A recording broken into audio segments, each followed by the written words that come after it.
Alegrei-me quando me disseram, vamos à casa do Senhor.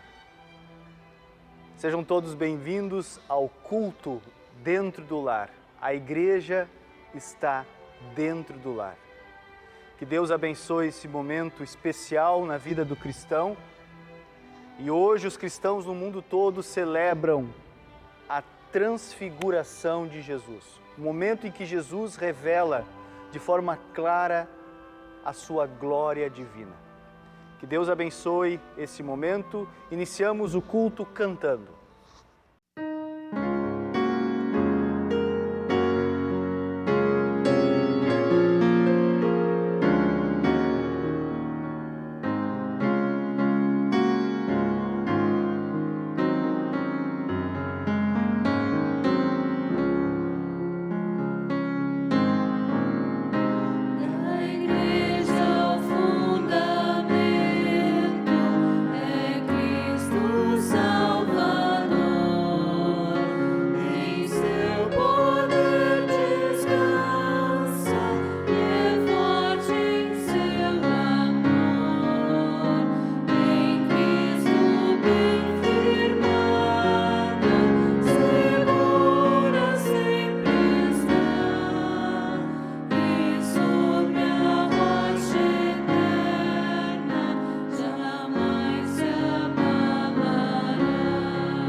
Iniciamos esse momento de culto em nome do Deus triuno Pai, o Filho e o Espírito Santo. Amém. Deus está sempre pronto a perdoar. Podemos, em qualquer hora, em qualquer lugar, nos aproximarmos e batermos na porta de Deus através da oração. E mostrarmos a Ele tudo o que está pesando em nossa alma, os nossos pecados, as nossas culpas, os nossos erros. Podemos nos aproximar de Deus com confiança porque sabemos e cremos, pela palavra que nos é revelada, que Deus, através de seu Filho Jesus Cristo, nos oferece gratuitamente o perdão. Queremos agora, então, fazer a confissão de nossos pecados.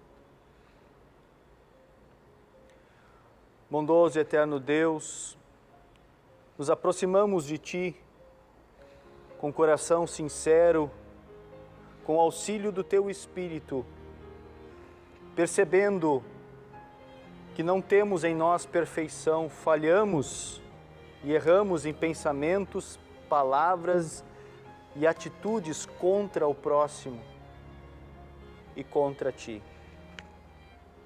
Confessamos os nossos pecados, reconhecemos que merecíamos a condenação, mas também nos aproximamos de Ti porque na Tua palavra nos é dito e nos é revelado que Tu és um Deus de misericórdia, um Deus de amor, um Deus que está sempre pronto a perdoar. E por causa de Jesus Cristo e do sangue de Jesus derramado na cruz, nós te pedimos que nos dê o perdão de todos os nossos pecados. E pelo teu Santo Espírito, aumenta em nós a força para podermos amar o nosso próximo assim como tu nos amas. Em nome de Jesus nós te pedimos. Amém. Como pastor de Jesus Cristo e por ordem dele, eu tenho a alegria de anunciar a todos que confessam seus pecados, todos os pecados estão perdoados. E eu declaro isso em nome do Deus triuno, Pai, o Filho e o Espírito Santo. Amém. O salmo de entrada para este domingo, para o domingo da transfiguração de Jesus, é o salmo de número 50, versículos 1 ao versículo 6, que diz assim: Deus, o Senhor Deus, fala e chama todos os moradores do mundo, de um lado da terra ao outro. Deus brilha lá de Jerusalém, a cidade de perfeita beleza. O nosso Deus está chegando, porém não chega em silêncio. Um fogo destruidor vem na sua frente, e em volta dele há uma violenta tempestade. Ele chama o céu e a terra como testemunhas para assistirem ao julgamento do seu povo. Ele diz: reúnam aqueles que são fiéis a mim, aqueles que fizeram uma aliança comigo e como sinal ofereceram um sacrifício. Os céus anunciam que Deus é justo e que Ele mesmo é quem vai julgar.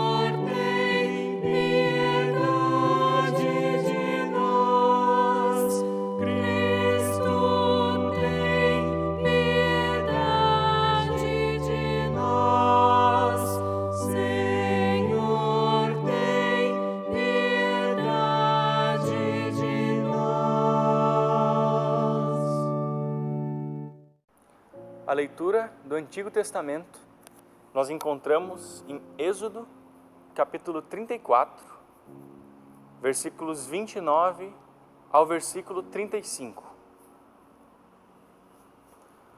Quando Moisés desceu do Monte Sinai, carregando as 2 placas da aliança, o seu rosto estava brilhando, pois ele havia falado com Deus. Mas ele não sabia disso. Arão e todo o povo ficaram com medo de chegar perto de Moisés quando viram o seu rosto brilhando. Porém, Moisés os chamou. E Arão e todos os líderes do povo chegaram perto dele, e ele falou com todos. Depois disso, todo o povo de Israel se reuniu em volta de Moisés, e ele lhes entregou todas as leis que o Senhor Deus lhe tinha dado no Monte Sinai. Quando Moisés acabou de falar com eles, ele cobriu o rosto com um véu. Sempre que entrava na tenda sagrada para falar com o Senhor, Moisés tirava o véu. Quando saía, ele contava ao povo de Israel tudo o que Deus lhe havia mandado dizer, e o povo via que o seu rosto continuava brilhando. Porém, Moisés cobria de novo o rosto com o véu, até que entrava de novo na tenda para falar com Deus. Até aqui, a leitura do Antigo Testamento. Para a epístola de hoje, nós lemos 2 Coríntios, capítulo 3, versículos 12 ao versículo 18. E porque temos esta esperança, agimos com toda a confiança. Nós não fazemos como Moisés, que cobriu o rosto com um véu, para que os israelitas não pudessem ver que o seu brilho estava desaparecendo. Mas eles não queriam compreender, e até hoje, quando eles leem os livros da antiga aliança, a mente deles está coberta com o mesmo véu. E esse véu só é tirado quando a pessoa se une com Cristo. Mesmo agora, quando eles leem a lei de Moisés, o véu ainda cobre a mente deles. Mas o véu pode ser tirado, como dizem as Escrituras Sagradas. O véu de Moisés foi tirado quando ele se voltou para o Senhor. Aqui, a palavra Senhor quer dizer o Espírito. E onde o Espírito do Senhor está presente, aí existe liberdade. Portanto, todos nós, com o rosto descoberto, refletimos a glória que vem do Senhor. Essa glória vai ficando cada vez mais brilhante e vai nos tornando cada vez mais parecido com o Senhor, que é o Espírito. A leitura do Santo Evangelho nós encontramos no livro de Marcos, capítulo 9, versículos 2 ao versículo 9, onde nós lemos: 6 dias depois, Jesus foi para um monte alto, levando consigo somente Pedro, Tiago e João. Ali, eles viram a aparência de Jesus mudar. A sua roupa ficou muito branca e brilhante, mais do que qualquer lavadeira seria capaz de deixar. E os 3 discípulos viram Elias e Moisés conversando com Jesus. Então Pedro disse a Jesus: Mestre, como é bom estarmos aqui. Vamos armar 3 barracas, uma para o Senhor, outra para Moisés e outra para Elias. Pedro não sabia o que deveria dizer, pois ele e os outros 2 discípulos estavam apavorados. Logo depois, uma nuvem os cobriu, e dela veio uma voz que disse: Este é meu filho querido, escutem o que ele diz. Aí os discípulos olharam em volta e viram somente Jesus com eles. Quando estavam descendo do monte, Jesus mandou que não contassem a ninguém o que tinham visto, até que o Filho do Homem ressuscitasse. Até aqui a leitura do Santo Evangelho. Confessamos então a nossa fé de acordo com as palavras do Credo Apostólico. Creio em Deus Pai Todo-Poderoso, Criador do céu e da terra, e em Jesus Cristo, seu único Filho, nosso Senhor, o qual foi concebido pelo Espírito Santo, nasceu da Virgem Maria, padeceu sob Pôncio Pilatos, foi crucificado, morto e sepultado. Desceu ao inferno, no 3º dia ressuscitou dos mortos, subiu ao céu, onde está sentado à direita de Deus Pai Todo-Poderoso, donde há de vir a julgar os vivos e os mortos. Creio no Espírito Santo, na Santa Igreja Cristã, a comunhão dos santos, na remissão dos pecados, na ressurreição da carne e na vida eterna. Amém.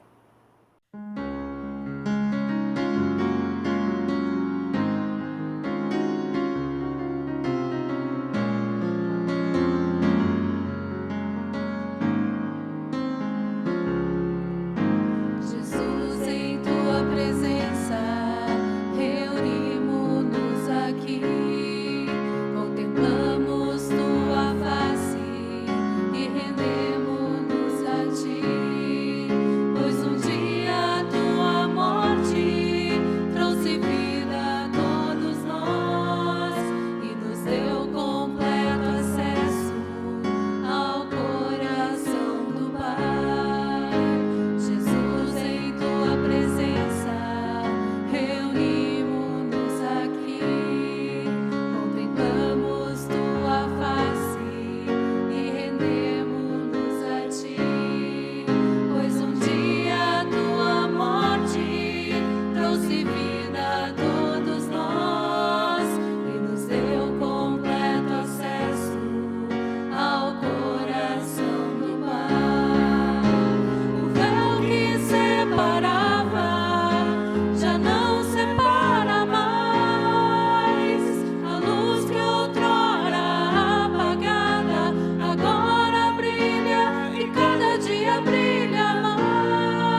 que o nosso Santo Deus triuno, Pai, Filho e Espírito Santo, nos acompanhe e abra as nossas mentes e os nossos corações para este momento de reflexão.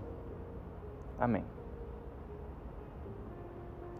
Meus queridos, por acaso vocês já tentaram deixar um quarto grande, completamente no escuro durante o dia? É uma tarefa muito difícil.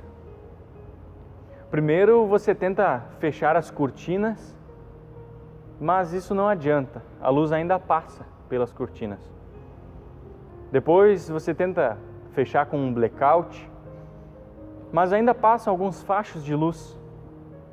Tenta tampar com qualquer coisa, mas parece que até o mínimo de luz já faz com que o ambiente inteiro fique iluminado. Eu sei por experiência própria.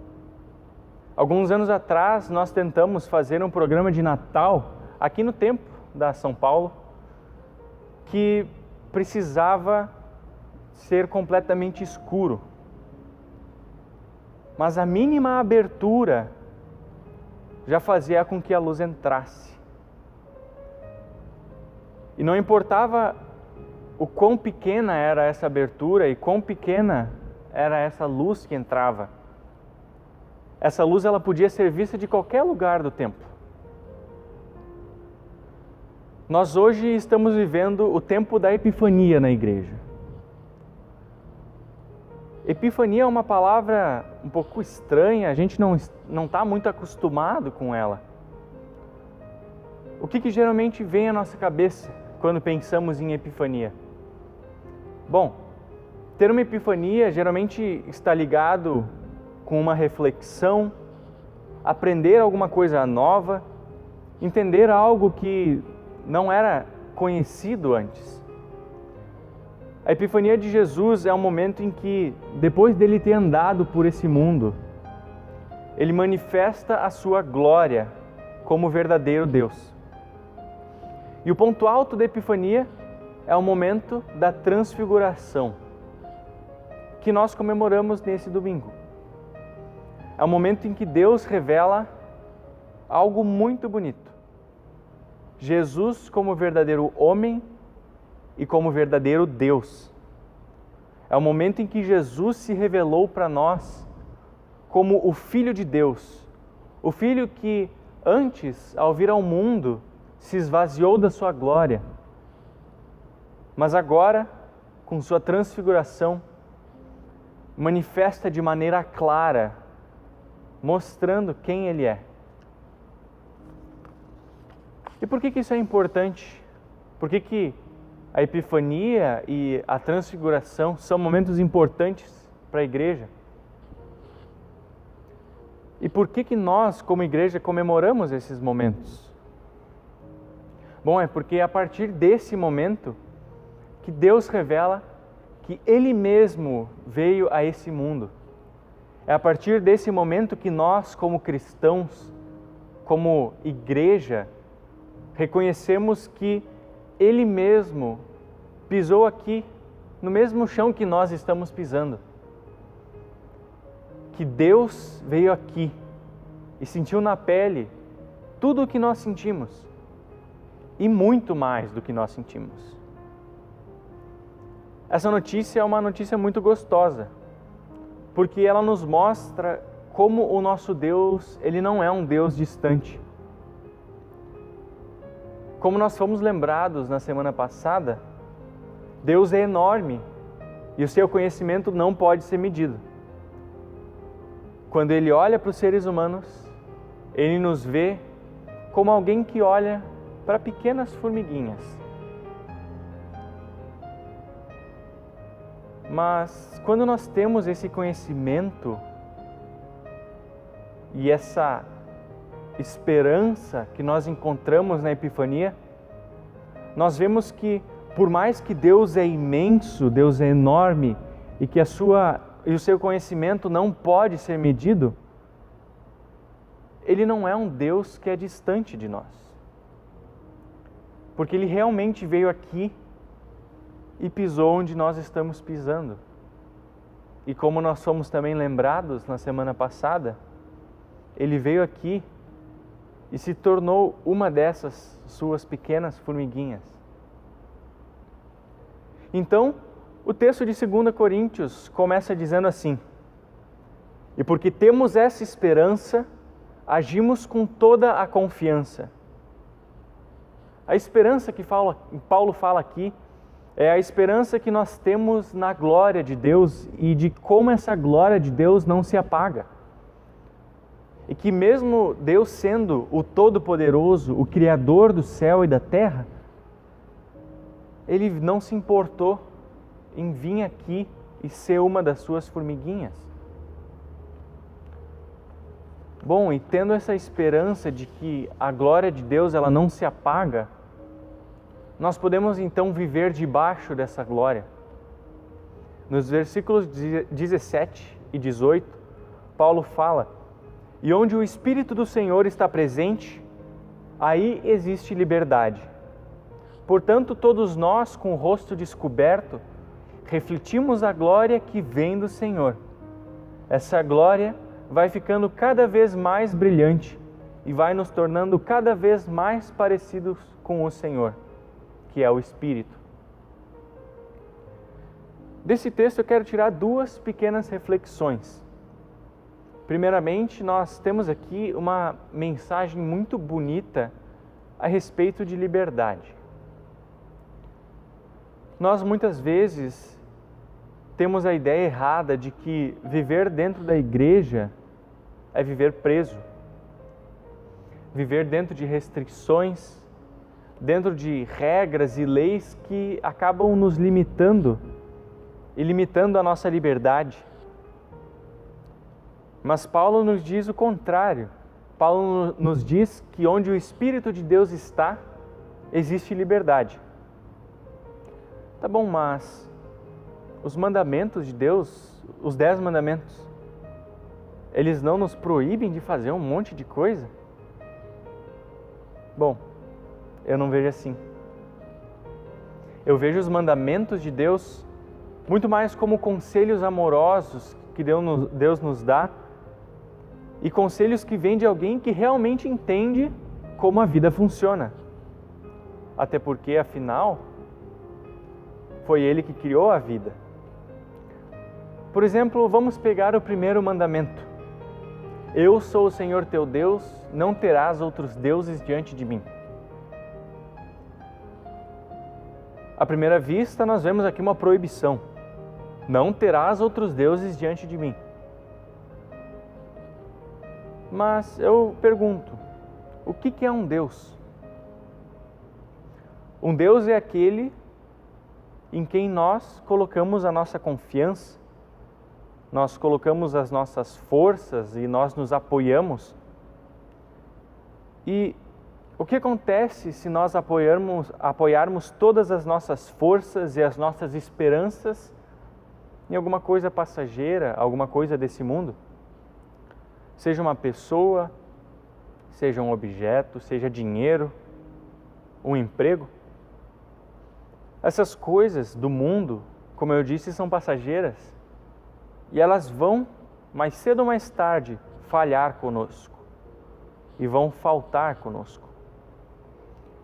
E como todas as nossas forças e as nossas esperanças estão apoiadas nisso, no momento em que elas caem e falham, nós caímos junto e nós nos machucamos, nós nos magoamos.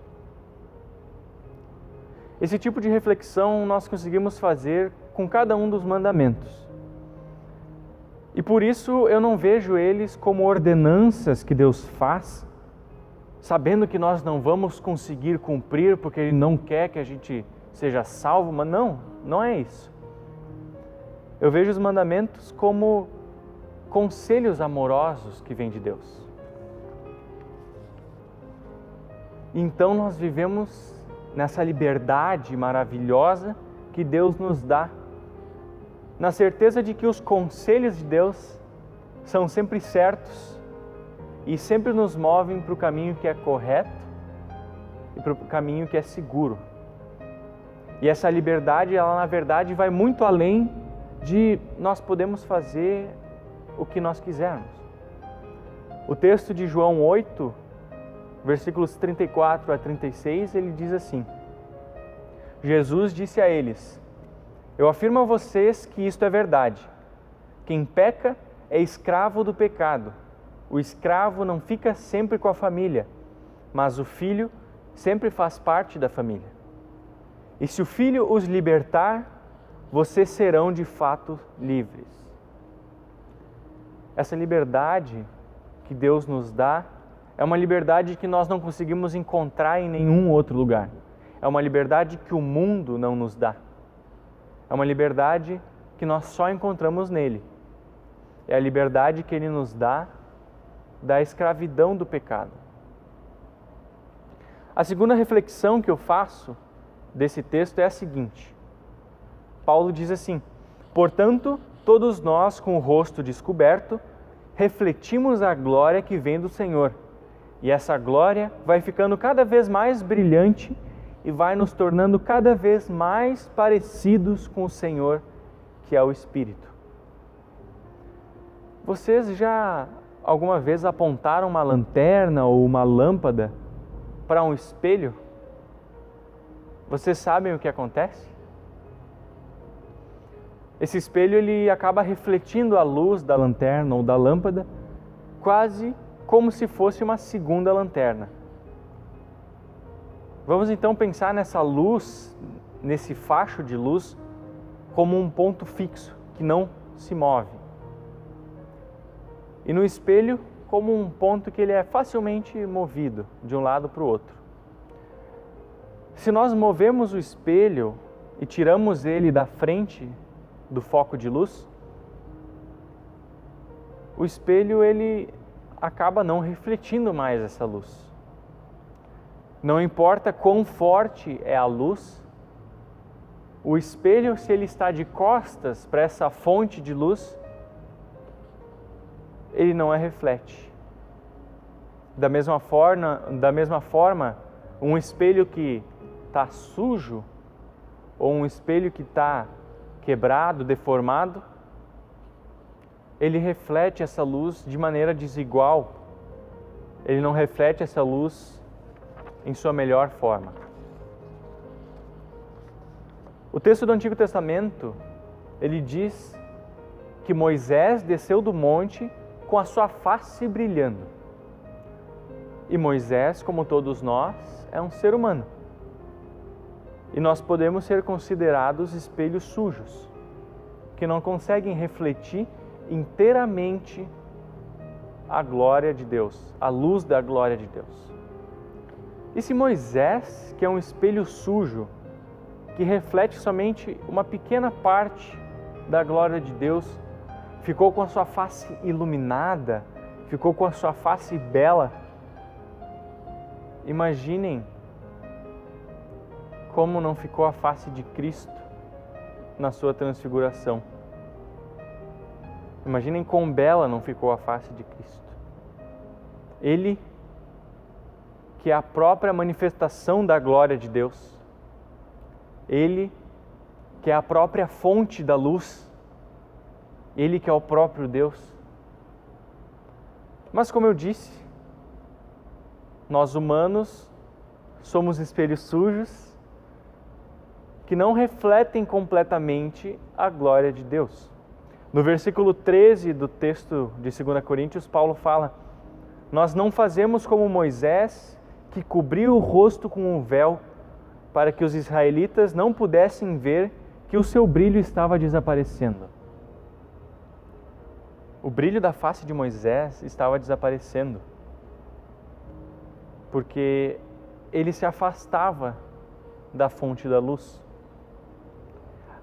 Assim como aquele espelho que não reflete a luz, pois está de costas.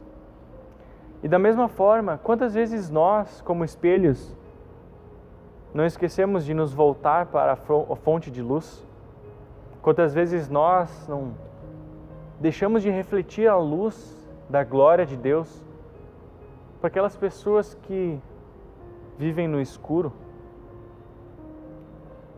Mas assim como a fonte de luz não se apaga, mesmo que o espelho fique de costas, a luz fica sempre acesa, o nosso Deus, Ele não nos deixa de lado, nem quando nós viramos as costas para Ele. Ele nos dá cada dia uma nova oportunidade, uma nova chance. Quando Deus na criação disse que brilha a luz na escuridão, essas palavras não foram simples palavras. Foram uma ordem de Deus para a criação, uma ordem que ela ecoa até os dias de hoje. São as mesmas palavras criadoras que nós escutamos primeiramente no nosso batismo, são as mesmas palavras que chegam a nós na pregação e na leitura da sua palavra aqui na igreja ou no lar. São as mesmas palavras que chegam até nós juntamente com o pão e vinho, que são o corpo e o sangue de Cristo na Santa Ceia. E essas palavras, elas ecoam até hoje, fazendo com que aquela escuridão que existia no nosso coração se transforme na luz maravilhosa que vem diretamente da face de Cristo, que provém da glória de Deus, iluminando o nosso coração e acabando com toda aquela escuridão que existia. E nós agora, a partir disso, e a partir da liberdade que nós temos e nós recebemos de Deus, nós temos a missão de, enquanto espelhos, refletir essa luz maravilhosa de Deus que iluminou o nosso coração, para que ela também ilumine o coração de todos aqueles que se encontram perdidos e desamparados na escuridão. Essa luz que iluminou o nosso coração e fez germinar a nossa fé, muitas vezes ela é a manifestação da glória de Deus para as pessoas que existem de fora. Ela se manifesta no amor que nós temos pelo nosso próximo. Ela se manifesta nas coisas maravilhosas que Deus faz através do seu povo. E nós, enquanto espelhos, não precisamos sentir medo. Muito pelo contrário. Nós temos que nos sentir confiantes. Porque, como disse Paulo, por conta da esperança que nós temos em Cristo, nós agimos com toda a confiança. Meus amados, Deus certamente nos usa como espelhos da luz da sua glória, da glória de Cristo na vida do nosso próximo. Luz e espelho que reflete a luz da glória do seu amor que chegou a nós. Pois, como eu disse no início dessa reflexão, o menor facho de luz para quem se encontra na densa escuridão já faz toda a diferença. Então, que possamos fazer a diferença no coração dessas pessoas, levando Cristo até elas. Amém.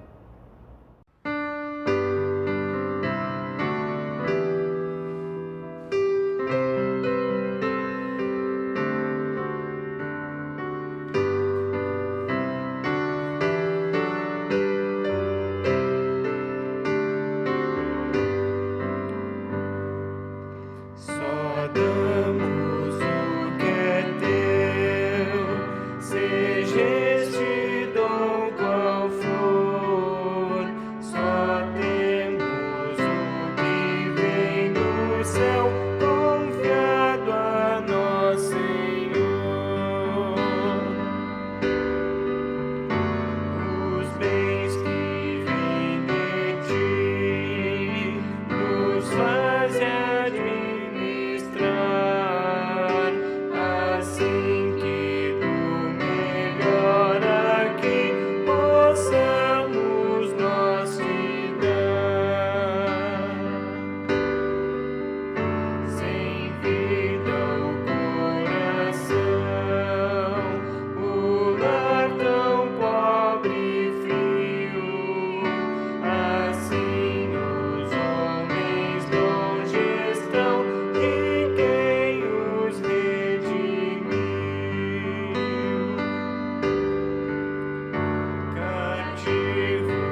Queremos conversar com Deus em oração neste momento e queremos incluir todas aquelas pessoas que celebram dias especiais, datas especiais, aniversário de batismo, aniversário de casamento, formaturas. Queremos agradecer a Deus por todos estes que celebram neste tempo algum dia, alguma data especial. Que Deus os abençoe. Também queremos pedir que Deus abençoe a todas as pesquisas, o desenvolvimento, a produção de vacinas e a distribuição para toda a população. Incluímos também aquelas pessoas que estão enfermas. Lembramos aqui Carlos Azevedo, a professora da Escola Especial Concórdia, Fernanda Tabuada, esse é o sinal dela, está hospitalizada. Lourdes Silva, que está se recuperando em casa depois de um acidente de moto. Gélcia Terezinha, Ivone Tio, que aguarda também cirurgia.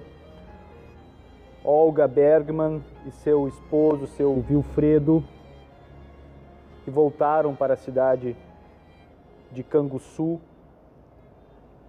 Eda Kunde, Maria Lúcia Maurer, Gracelina Rodrigues Barbosa, Rosi Wickbold, Gilberto Aidan,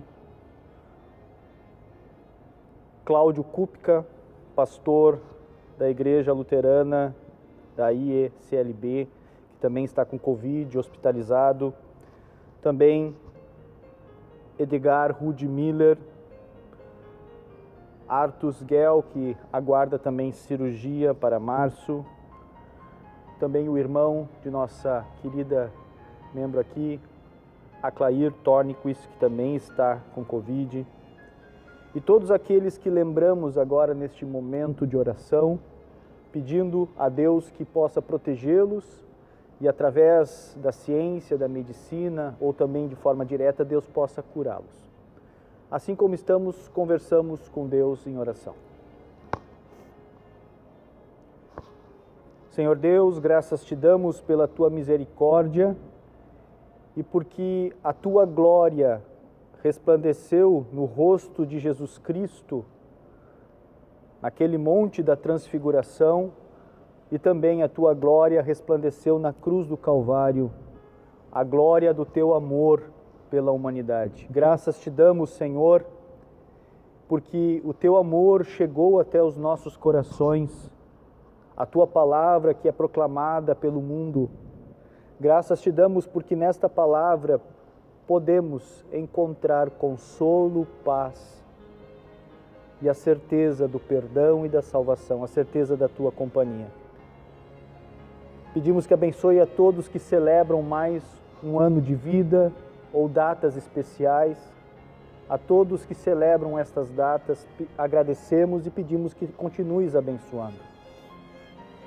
Também pedimos que cuides de todos aqueles que estão enfermos, que aqui foram lembrados em nossa lista, e tantas outras pessoas, seja por Covid ou por outras enfermidades. Pedimos que tu possas abençoar estas pessoas e possa recuperar a saúde delas, pois para ti não há nada impossível. Querido Deus, abençoa também o desenvolvimento das vacinas, pesquisas, a produção e a distribuição deste remédio que irá ajudar a nossa sociedade, que irá nos libertar, que irá nos dar novamente a liberdade de podermos encontrar e abraçar a todos que amamos. Pedimos que abençoes a todas as equipes de saúde que estão em hospitais, trabalhando, lutando para salvar vidas. Abençoa a tua igreja, em especial esta congregação, a igreja que está dentro do lar também, cada família. Cuida de cada uma das nossas famílias, proteja-nos e também, Senhor, lembra-nos sempre das tuas promessas, especialmente a promessa de que nada nos faltará. Tu estás cuidando de todos nós. Tudo isso nós te pedimos e agradecemos em nome de Jesus, que nos ensinou a orar. Pai nosso que estás nos céus, santificado seja o teu nome, venha o teu reino, seja feita a tua vontade, assim na terra como no céu. O pão nosso de cada dia nos dá hoje, e perdoa-nos as nossas dívidas, assim como nós também perdoamos aos nossos devedores. E não nos deixes cair em tentação, mas livra-nos do mal, pois teu é o reino, o poder e a glória para sempre. Amém. Recebam todos a bênção do Senhor. O Senhor te abençoe e te guarde. O Senhor faça resplandecer o seu rosto sobre ti e tenha misericórdia de ti. O Senhor sobre ti levante o seu rosto e te dê a paz. Amém. Encerramos esse momento de culto no lar, agradecendo a Deus pela sua palavra proclamada, que vem sempre nos lembrar de seu amor, companhia e proteção. Possamos iniciar esta nova semana nesta certeza de que Deus é por nós e está ao nosso lado. Queremos agradecer também a participação do Martin, que hoje encerra-se oficialmente o seu pré-estágio, aqui junto de nós. Obrigado pela tua companhia, Deus te abençoe nos teus estudos. Martin está no 4º ano da faculdade de teologia, Deus o abençoe. E a casa está sempre aberta para ti, Martin? Deus abençoe a todos. Encerramos esse momento de culto cantando.